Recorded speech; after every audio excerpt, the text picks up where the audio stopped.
So who better to kick off this conversation with our disinformation warriors than Rick Weiss, longtime Washington Post science reporter and now director of SciLine.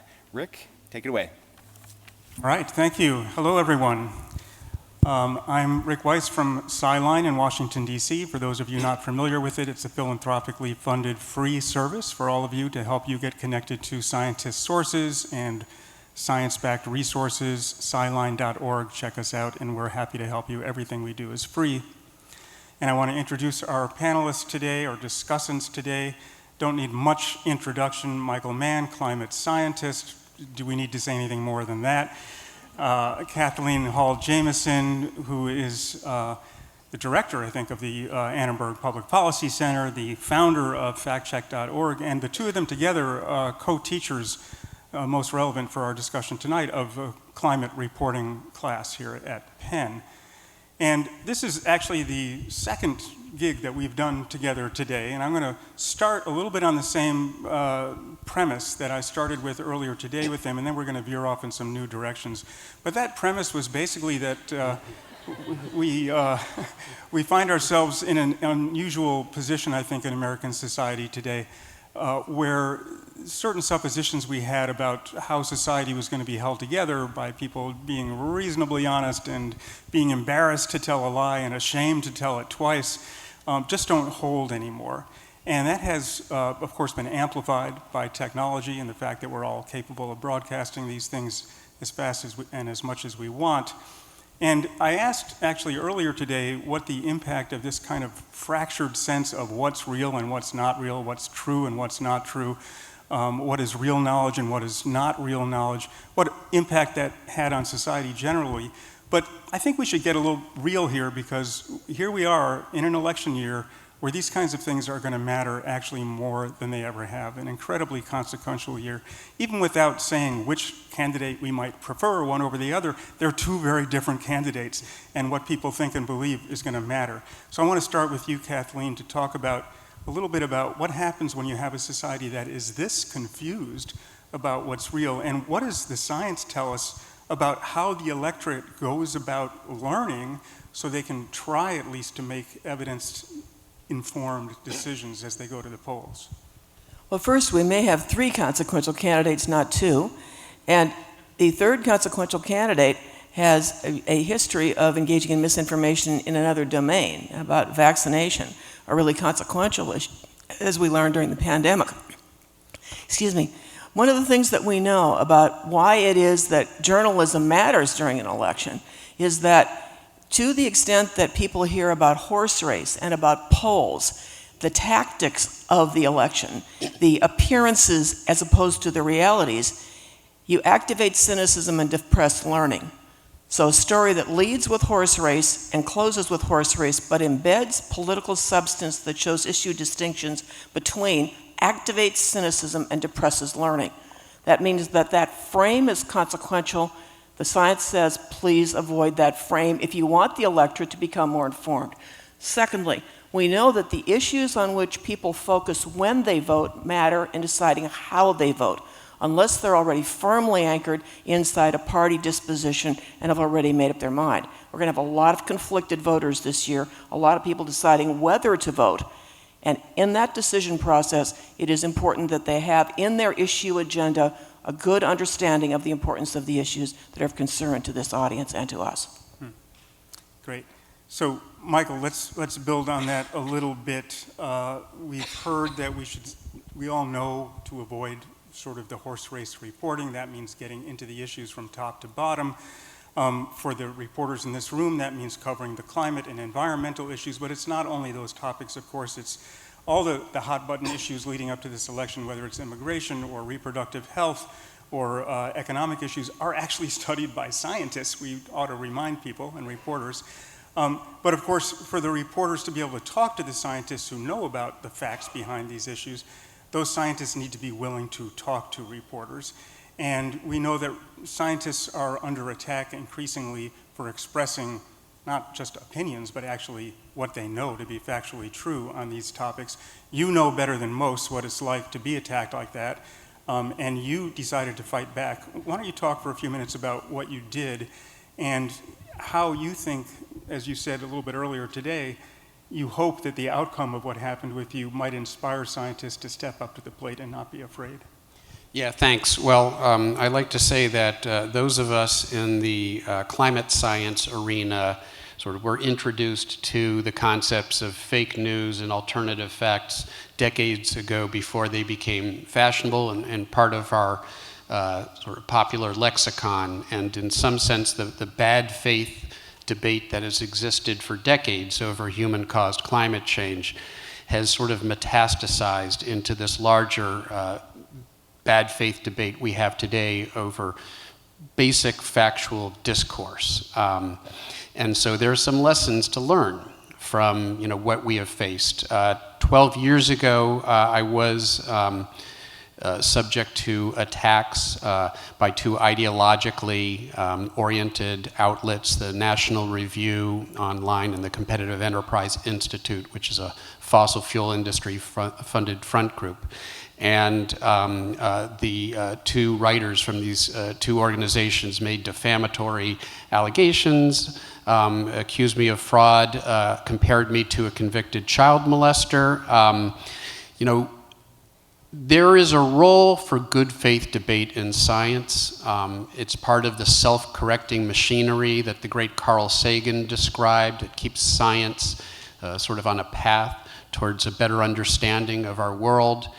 But making false allegations about scientists, making libelous, engaging in libelous attacks against them to discredit their science, to advance a partisan or ideological agenda is not part of that good faith debate. And at some point you need to draw a line. We felt it was important to draw that line when we were subject to these defamatory attacks 12 years ago.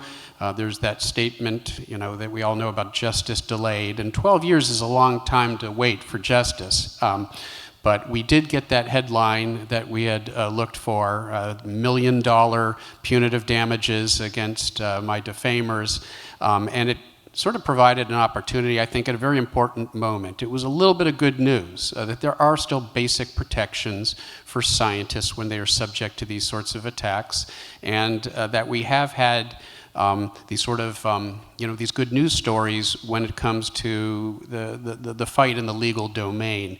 And my hope is that it sort of provides a little bit of space to my fellow scientists, maybe make scientists feel a little more comfortable about venturing out of the laboratory and engaging in the larger public discussion about the science and its implications at such an important time when the future of our civilization depends on us making decisions, policy decisions that are informed by our understanding of the great challenges we face, whether it's pandemics, COVID-19, or whether it's the climate crisis. And as Kathleen alluded to, 2 of those 3 candidates have engaged in efforts to promote misinformation and disinformation about one or both of those issues.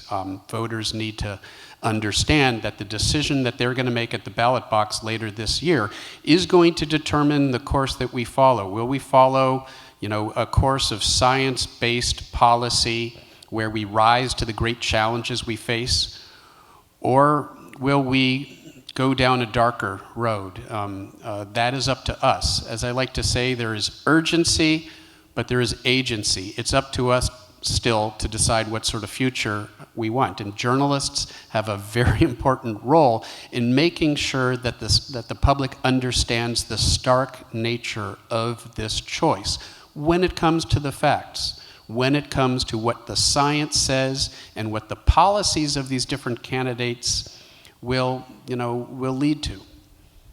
Kathleen, do you think that the headlines about $1 million award for a scientist being right will have an impact, or is it really more on the public, or is it really just reassurance to scientists that there's still the possibility of getting the truth out, getting the facts out, I should say?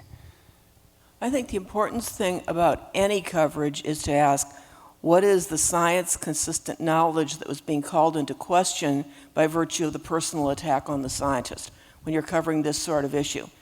From my standpoint, it is important that this was adjudicated and adjudicated fairly and well. But it's important as well to understand what interests were served by engaging in defamatory personal attacks against a scientist, and what knowledge, best known at the time with the available methods, was of concern to them that would lead them to want to discredit the scientist.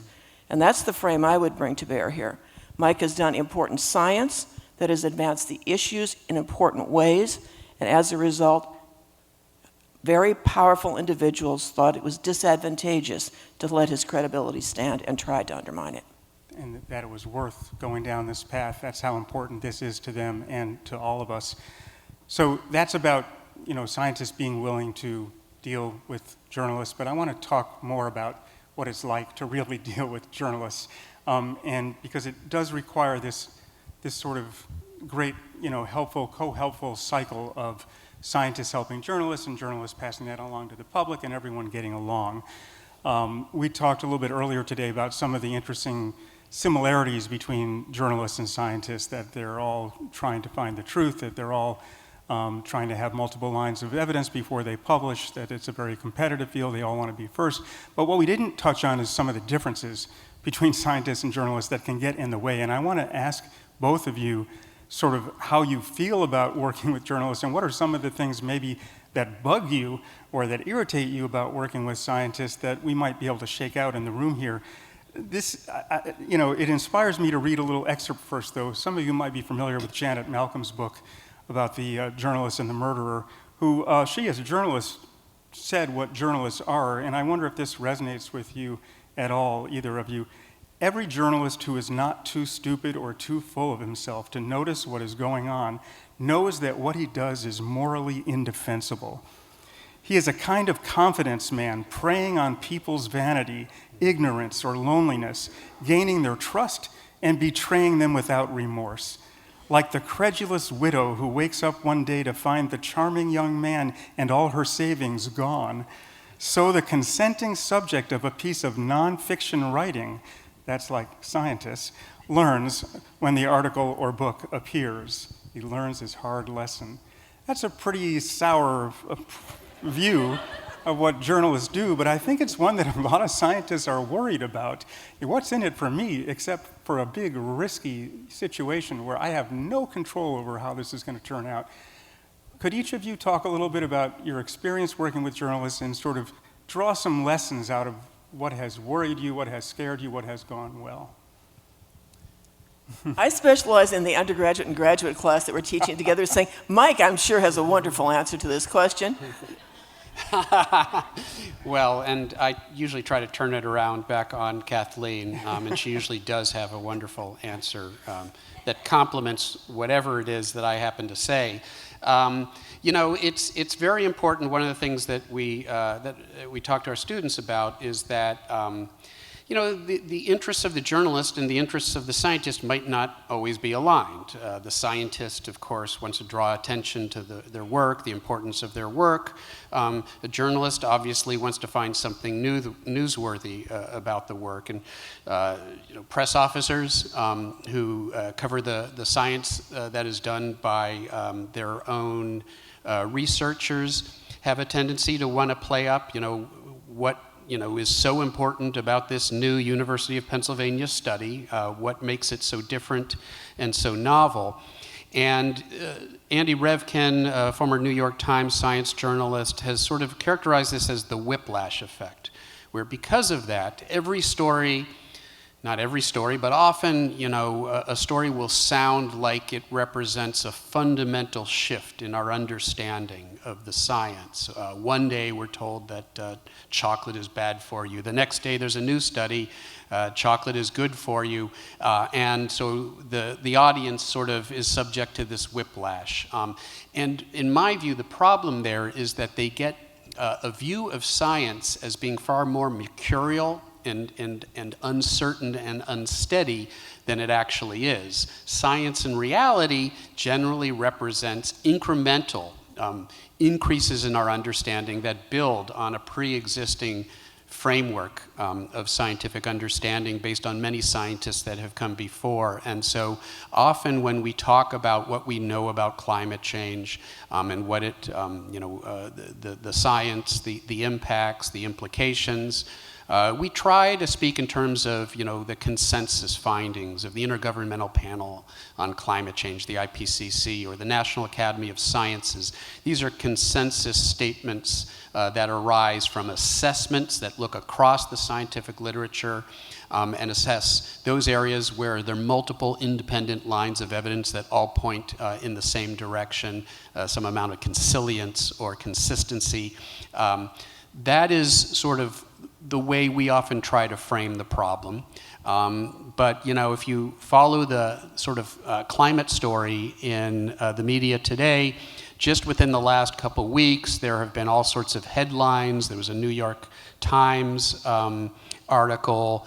There was a commentary in Nature that sort of made it sound like the warming that we've seen over the past year takes us outside of the range of the model predictions. It's sort of built on this already pre-existing doomist narrative that the models are underestimating the warming and we are in for far worse than the scientists have told you.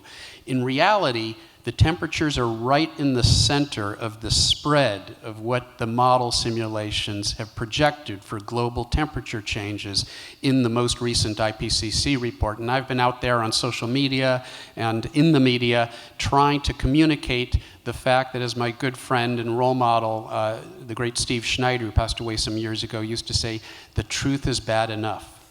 If we just tell the truth, it's reason enough for urgent action.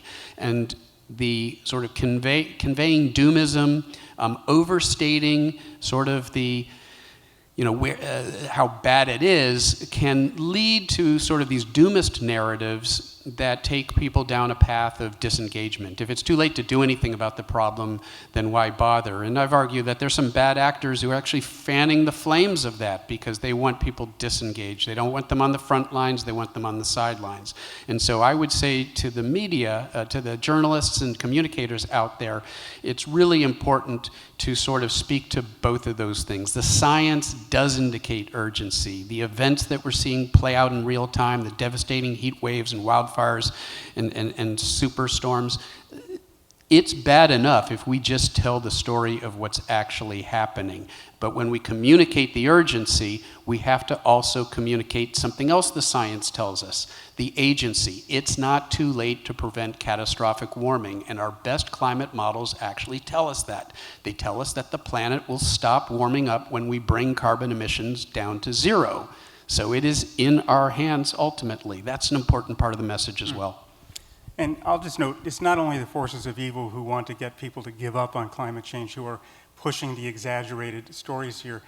It's, let's face it, in the news business, it's us, it's reporters, it's editors as well. I'm remembering an anecdote from when I was in the Washington Post newsroom, and an editor walked up to the reporter next to me, a great reporter, a medical reporter at the time, David Brown, and the editor said over David's shoulder, I've been watching your story from my monitor, and if we want to get this on the front page, I think we're going to need to tweak that lead a little bit. And David's response, to his credit, was, I'm writing this story as it is. It's a medical advance of about the scale that I'm writing about, and if that's not good enough to get on the front page, then it's not going to end up on the front page. That's the kind of hewing to, I think, the science that really helps keep the reputation of journalism intact. Kathleen, anything to add about what you see, how the different sort of motivations that come to play with science and journalism? Yeah, one of the things that bothers me about journalism in general is that journalists are really smart people who have expertise that their readers don't necessarily have. And there are times in which you read a story and say, I wonder if someone who doesn't have the education that I have is going to make sense of that, because so many presuppositions are built into the story structure. Knowledge matters, and there are forms of foundational knowledge that help you understand the environment. They help you understand climate that we can't assume that the public writ large that may be exposed actually has. So if you look at the QR code we've got and you scan it, you'll find a survey that we did that identifies 12 items of climate knowledge. And we determined from that survey, and you'll see the backup data if you go to the QR code, that people who get that right are predictive through, in the presence of controls, to climate-consistent human behavior on their own part, but also to support for climate-consistent policies.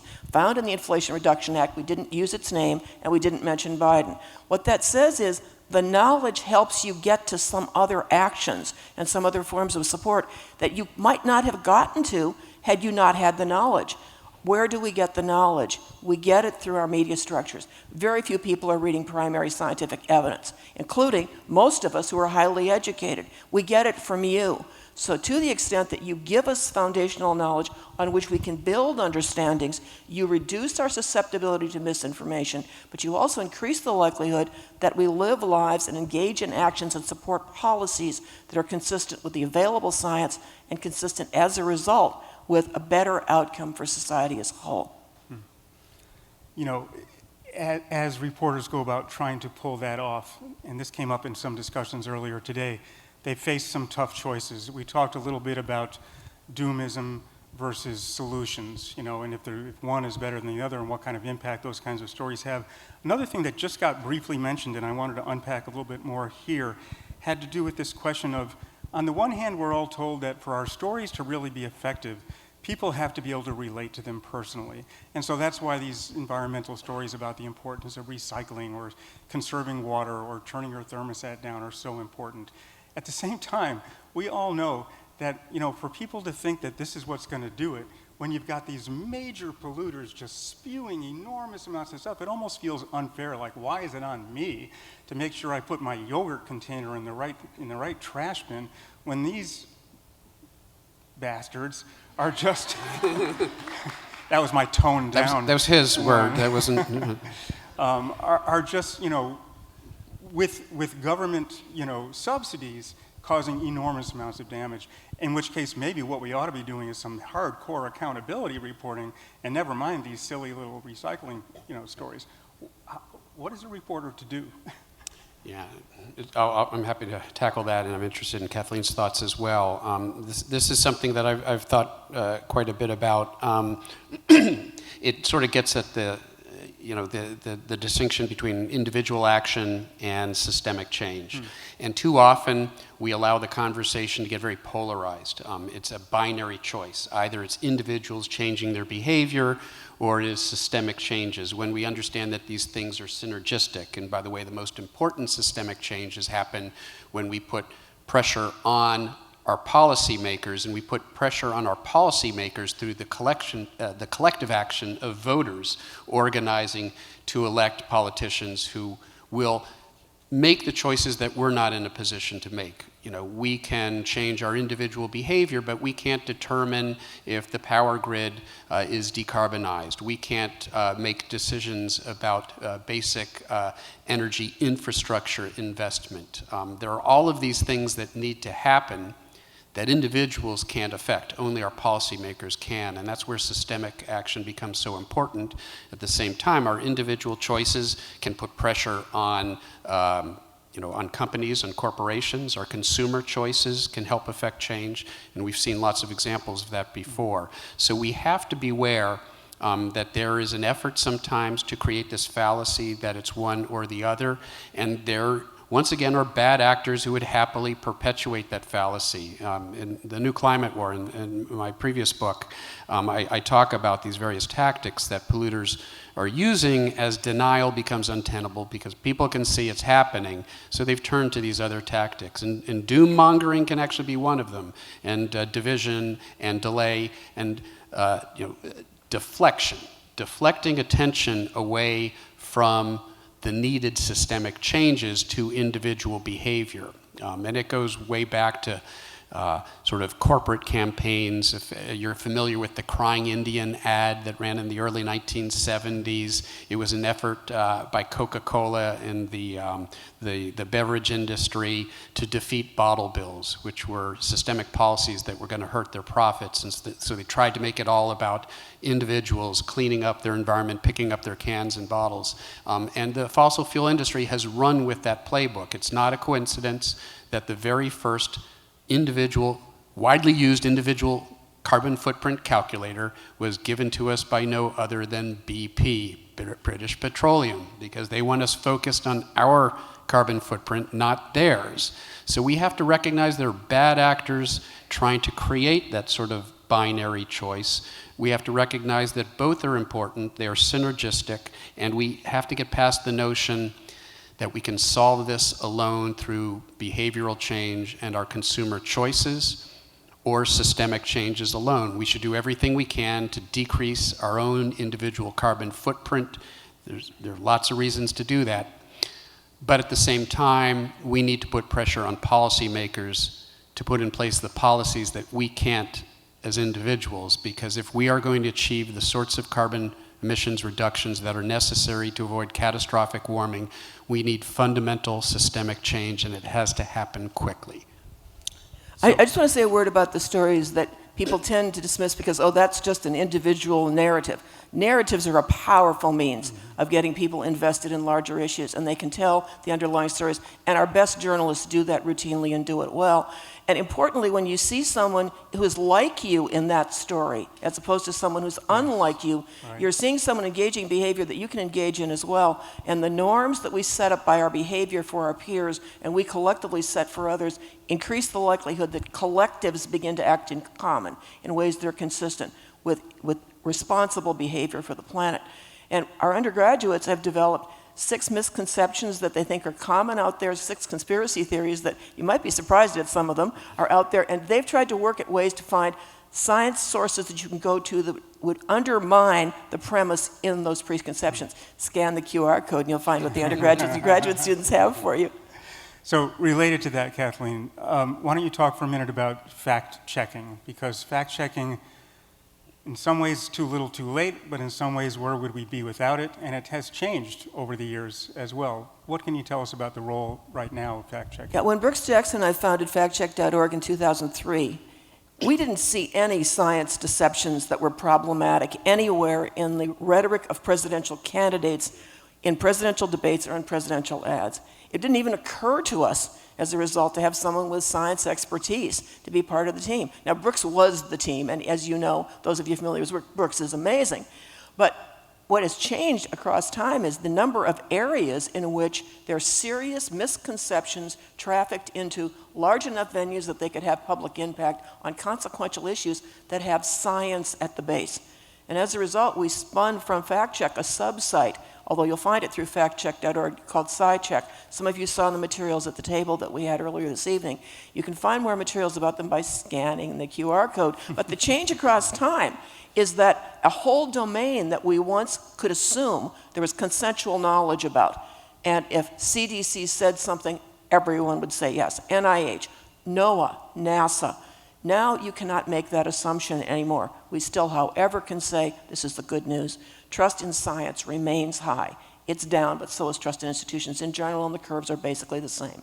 Trust in NASA and NOAA is still high. There are still sources that you can turn to find conservatives, liberals, progressives, moderates, call yourself what you'd like politically, nodding and being more willing to accept the evidence. So we're in an environment in which we're checking more in more places, and unfortunately, an area we could always turn to reliably to say, and we know this, has now become an area in which we have to build more deeply about how is known by whom and look for sources whose trust has not been undermined with the target audience. Right. And I will just make a gratuitous add-on about SciLine, which I love to point people to the explainers that you guys have on extreme weather and climate, on hurricanes, wildfires, and the areas of climate science where there's massive misinformation and disinformation. And what I love about SciLine is just not the clarity and scientific accuracy of the information you provide, which is always hyperlinked to the original literature. It has the authority of the American Association for the Advancement of Science, AAAS, which is a trusted institution. It checks all the boxes that you're looking for when you're trying to find some place to point people to refute the latest myth. Great. And those hyperlinks that everybody puts now into their stories that get us to places that let us deepen knowledge are performing an incredibly important function. Because if you want more, you can now find more. And it also says, this is how we know. We didn't just make this up, Right. and we're not some authority that's pontifical. We, in fact, are going to places that have knowledge reliably delivered as best possible with the available methods, communicated clearly and well. Go to the link. Right. You can find some hyperlinks if you go to our QR code here. You can also find Repetition. more than 75 Penn experts on climate. You'll hear from 6 of them shortly. Please look them up if you'd like more information about them. This is an experiment to see if repetition really works. You know, familiarity increases perceived accuracy, and redundancy is correlated to retention. Pretty reliable findings, but we're hoping they actually are right tonight. All right, I want to try to squeeze in 2 more quick questions before I have to catch a train. One of them is, we have a habit, humanity, of trying to solve technologically induced problems with more technology. And one of those areas where that's happening is geoengineering. I have a feeling that geoengineering is going to be a big story, an increasingly big story over the years to come because of the predicament that we happen to be in. I can tell you that when I first left journalism, actually my first job after journalism was to be in the White House as a press person, as the chief of communications in the Office of Science and Technology Policy. The very first interview we gave to the president's science advisor, John Holdren, was Seth Bornstein. Are you out there, Seth? Because I still have a gripe with you. Seth couldn't make it this year, Seth couldn't make unfortunately. it. Yeah. So, you know, Seth asked, reasonably enough, what's the White House doing about geoengineering? Are you looking at geoengineering? John Holdren said, reasonably enough, as a scientist, of course, we're looking at everything. Well, that went into a story that made it seem like the White House had a big active program in geoengineering going on, which led to me almost getting fired on about my first day of work. Things have changed a lot. So journalism is consequential. Yeah, it does. Fast forward 15 years, and now we've got, you know, the biggest polluters in the world who are talking with pride about geoengineering. How should reporters be looking at this story, and how should they avoid pitfalls of, you know, playing into a gambit as we do talk about the possibility of having to turn to technology here? Well, I'm happy to take a stab at that. I would say by avoiding headlines like, you know, is climate change just an engineering problem? Which was the headline of a New York Times article On from Sunday. a couple days ago. And that is actually in exactly the framing that was invoked by a former ExxonMobil CEO Rex Tillerson some years ago when he was asked about, you know, climate change. There's been some evolution from one CEO to the next. Lee Raymond was a climate change denier. Rex Tillerson was sort of the next generation of ExxonMobil leadership. He wasn't a climate denier. He recognized that climate change was real, but it was quoted as saying it's just an engineering problem.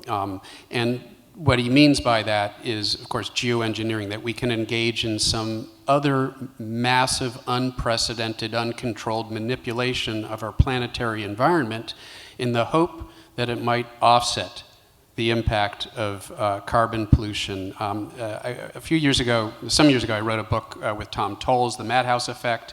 Tom was the editorial cartoonist of the Washington Post and had these wonderful cartoons about climate, and we decided to sort of use that to tell the story. And our chapter on geoengineering is titled Geoengineering, or What Could Possibly Go Wrong? And it begins with the lyrics of a nursery rhyme and a song, actually, that many of us learned when we were growing up. There was a young lady who swallowed a fly, right? And then she swallowed the frog to swallow the fly. And then eventually, of course, it goes on, and she swallows a horse. And I'm afraid she'll die. And she does die, not from the fly, but from the horse, from swallowing the horse. And to me, it's a parable that really speaks to the dangers of geoengineering, and it is all too convenient. Delay is one of those D words, one of those tactics that I talk about, to kick the can down the road. We'll solve this problem with massive carbon capture. We will solve this problem through geoengineering. Trust us, it's okay. We can continue to burn fossil fuels now because we'll clean it all up down the road. We have to be aware of that very dangerous narrative, and it has become quite mainstream. So mainstream that the New York Times is literally echoing the words of former CEO ExxonMobil CEO Rex Tillerson. Yeah. Interesting. Okay, watch for that one as these stories evolve. I want to end with one quick question here, and that has to do with another role for journalists, or maybe a debatable role for journalists, which is about not just telling the news, but educating the public about the nature of science itself, so that people don't get whiplash, as Mike was talking about earlier, so that people recognize that when the story changes, it's not because someone has moved the goalposts or was telling you a falsehood before, but we just happen to know more now. Can we talk a little bit about, I lost painfully a debate one time at a National Association of Science Writers meeting against Richard Harris, who made the argument that it's not journalists' job to educate, it's only their job to do news. I actually think the opposite. In just a minute or two each, what should reporters be thinking about their role with regard to the public understanding how science works? Well, you can't not educate. So anything you write is performing an educational function. But one of the things that one should ask is, when you're writing a story about science, have you honored all the things that it took to get to the point at which we have this finding? Have you honored all the false starts and the serendipity? Have you, on the back end, indicated what we don't yet know, what there might be to learn? If we conventionalize that structure instead of the hero structure, where some genius wakes up, has an insight, immediately goes to the right method and finds the result, Nobel Prize, we would increase the likelihood that when science iterates, it learns something new, the public understands that, of course it does. We're constantly in the process of answering unanswered questions and reframing questions as a result of new knowledge. I know that's a harder narrative to write, but the people in journalism are really smart and good at writing. I know they can find a way. We as scholars don't help, because the way we write our articles suggests that our findings are sui generative and we're the geniuses.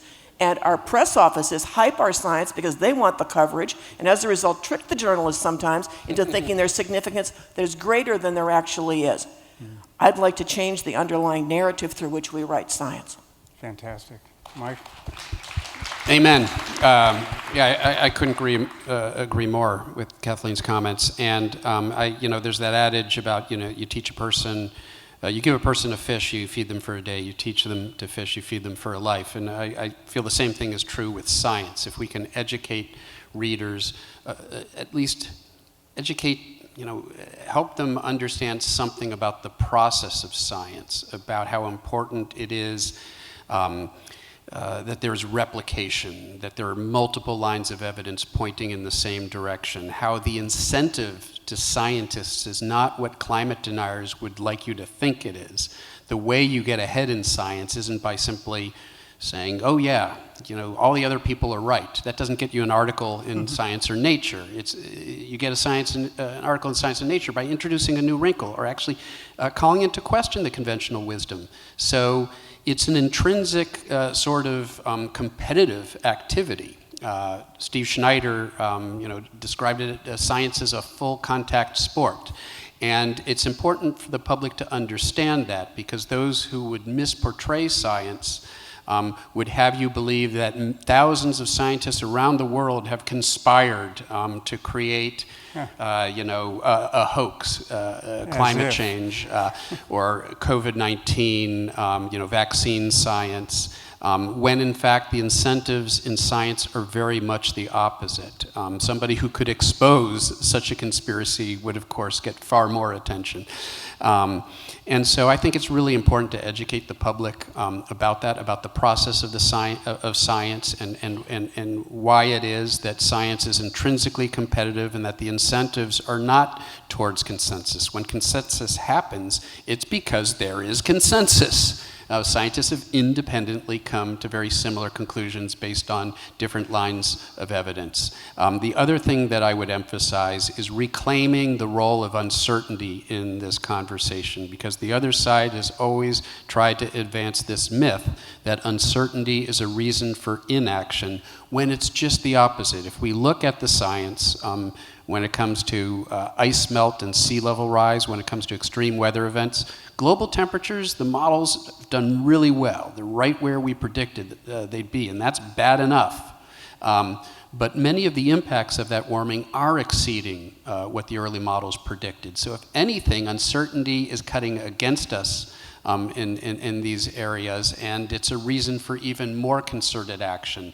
And today's more enlightened climate economists will tell you that that heavy tail of risk, the possibility that things could actually be much worse than our sort of average predictions indicate, is reason to take even greater action. And I think we really need to reclaim, like I said, the rightful role of uncertainty in these conversations, and you all can help us do that. Fantastic. I want to thank our two panelists here, Mike, Kathleen. Let's hear it for them for really educating us and helping the cause. And